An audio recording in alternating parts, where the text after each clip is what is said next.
On the Facebook and MySpace networks, your personal page is an online diary and social calendar for you and your friends.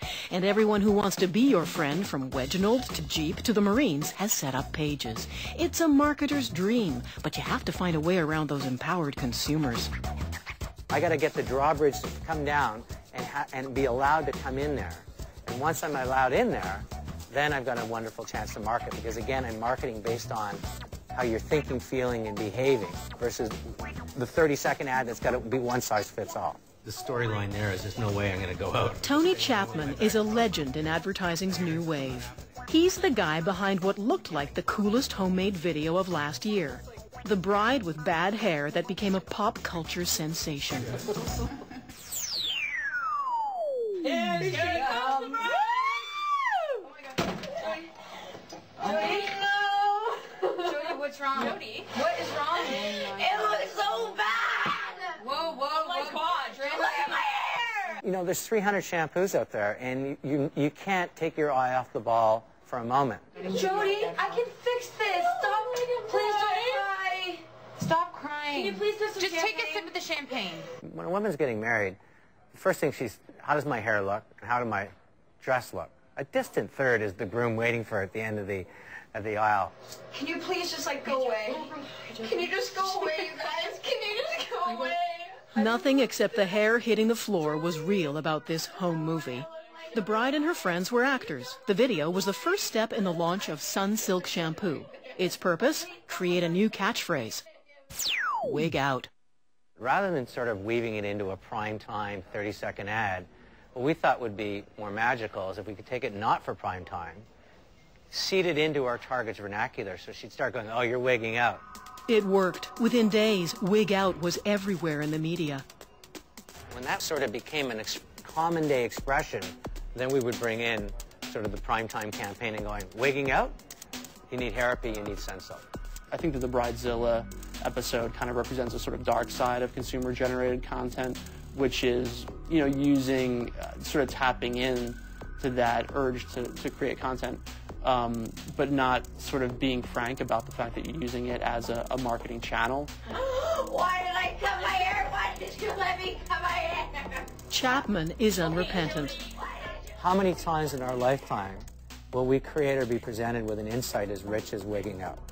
That's like writing Hey Jude.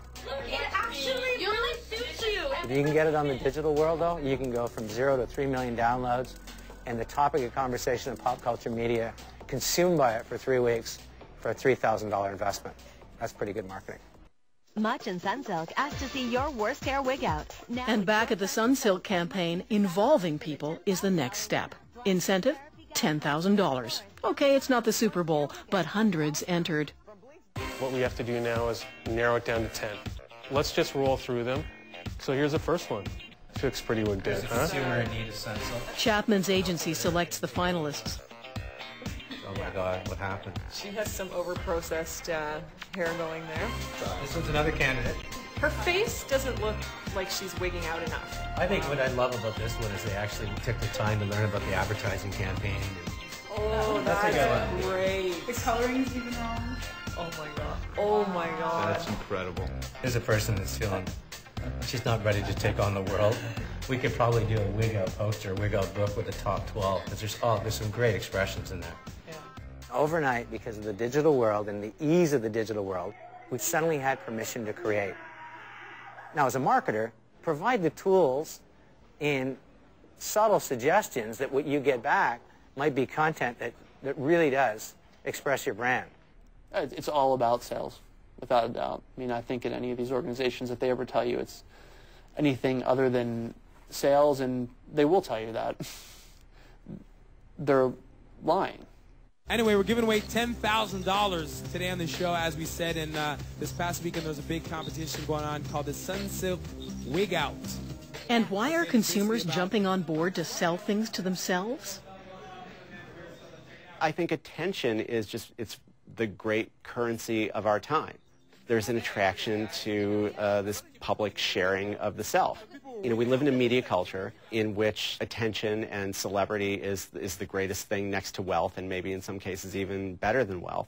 The winner of our $10,000 grand prize from Sunsilk's Wig Out Weekend is, and she sent a video in, so we're going to take a look at it, Diane from Toronto. Congratulations, you're $10,000 richer. Let's check out the video. Take a look. The winning entry, a girl who somehow got gum stuck in her hair, looks a lot like the original Wig Out video.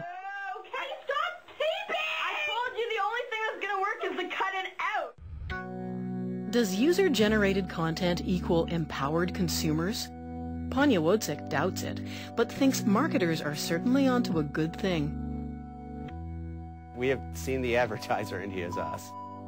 People have such a great ability to deceive themselves about their motives and their dreams and desires and their needs as opposed to their simple, you know, greedy wants. Why not try to harness that? You know, it's in a sense, people have been in some way acting as their own advertisers for a long time. This is kind of a way of formalizing that process.